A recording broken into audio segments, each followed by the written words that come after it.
et à qui l'humanité tout entière doit tant et pardon d'avance pour toutes les innombrables célébrités que je n'ai pas citées, mais une journée de 24 heures n'y suffirait pas. Il y a bien sûr dans ce tableau flamboyant que je brosse devant vous de notre grandiose passé de terribles zones d'ombre, car notre continent, plus que d'autres, hélas, a été le théâtre d'événements dramatiques, sans remonter jusqu'aux guerres de 100 ans ou à la guerre de 30 ans, plus particulièrement au siècle écoulé, il faut bien le dire. Je veux parler bien sûr de ce chaudron des sorcières que fut l'ignoble conflit de 1914-1918. Et puis, mes amis, puisque nous sommes encore en novembre, il n'est pas trop tard pour avoir une pensée envers ces millions d'hommes de tous les camps, que ce soit des puissances de l'entente ou des empires centraux et des alliés des uns et des autres, tous ces hommes qui laissèrent leur vie dans la boue des tranchées au cours de cette première grande guerre civile européenne. Et avoir à Douaumont comme ailleurs toutes ces sépultures de jeunes hommes fauchés par la camarde à l'aube de leur vie, comment ne pas comprendre que toutes ces croix dressées vers le ciel nous disent à nous, plus jamais ça!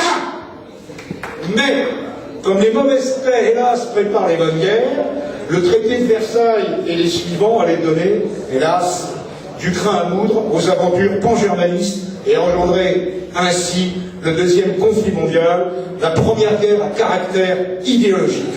Et ce fut un affrontement herculéen, déchaînant une violence sans précédent et entraînant des taux de mortalité jamais atteints.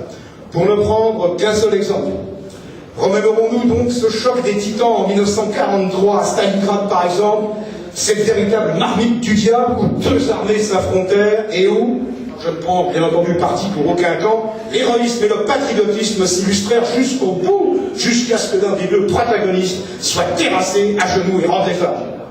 Mais si des guerres, des massacres, des génocides ont émaillé notre histoire, il y a aussi, mes amis, heureusement des plages de lumière, des rivages enchantés, où nous pouvons sans retenue exprimer notre fierté, et même si certains sont douloureux à aborder.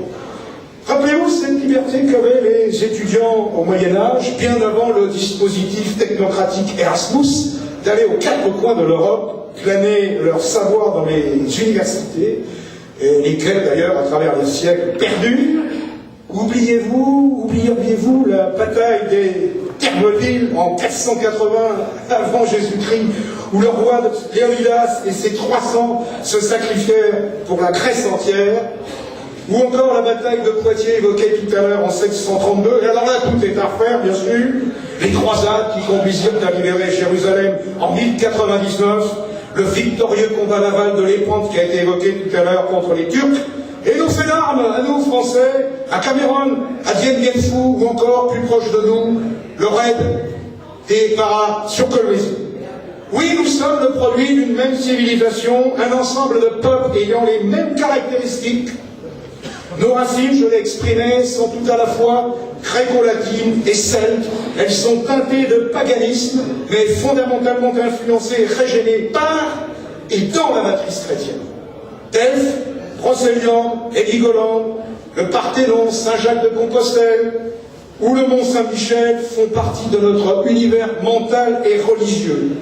Mais l'Europe ne saurait se résumer à ceci, car le sous-continent, c'est aussi des curiosités naturelles, des trésors historiques sans pareil. Ce sont par exemple les fjords de Norvège, avec les rustiques églises en bois debout. C'est l'eau et le feu de cette île extraordinaire l'Islande, c'est Amsterdam, la Venise du Nord, et les souvenirs épicés de la Compagnie des Indes. Celle du Sud, la Sérénissime, irriguée, elle aussi, par ses canaux. Ce sont les landes du Connemara, chantées par qui vous savez, ou les falaises du Donegal, c'est Cracovie et le château du Wawel, c'est Prague, la baroque, dominée par son merveilleux Radcani, c'est Malte, aux murs couleur de miel, avec le souvenir impérissable de ses chevaliers. Ce sont les châteaux fous et féeriques du roi Louis II de Bavière. C'est le monastère de Rila et les vieux quartiers de Plovdiv, où règne encore une espèce d'impression, d'empreinte de Lamartine. C'est Rome, la ville éternelle. C'est le Val de Los Caïnos, où l'infâme juge Garçon,